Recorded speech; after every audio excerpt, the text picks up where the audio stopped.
My name is L.A. Barnes. I'm a writer and a librarian, and today we're going to talk about my novel.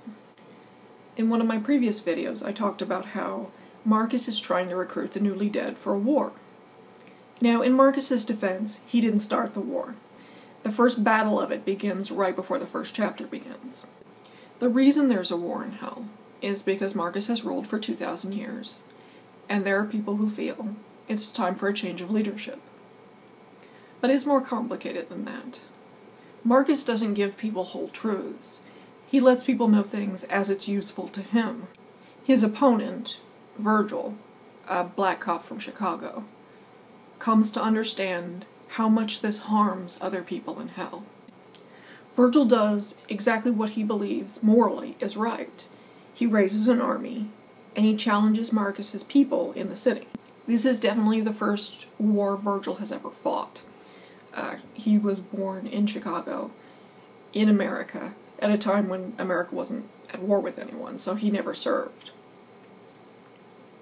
This is not Marcus's first war, not even close. He himself raised an army 2,000 years earlier. He spent 50 years taking over the pit, and another 150 using his army to slowly take over the rest of hell. In the centuries since Marcus has taken over, Virgil isn't even remotely the first person to challenge his leadership. But one of the reasons Marcus is uncertain of Virgil, and uncertain of what Virgil is capable of, is because of the person who brought Virgil into hell. Virgil arrived in hell with a woman named Deborah Malinsky. Deborah died in Auschwitz in 1944. Now, I feel it's very important to note, Deborah died and went to the gate. Deborah did not die and go to hell. But it was at the gate that Deborah met Virgil. When she brought him down into hell, she made him a part of her work. She spent decades counseling people in hell, talking to them, listening to them.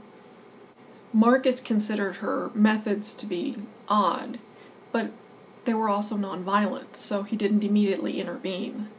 That was a mistake. Deborah started to change minds. She definitely changed Virgil's. Deborah's ideas about how people should live their eternity in hell are very different from what Marcus thinks people should be doing.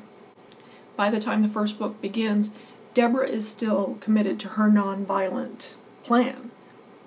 Virgil has other ideas.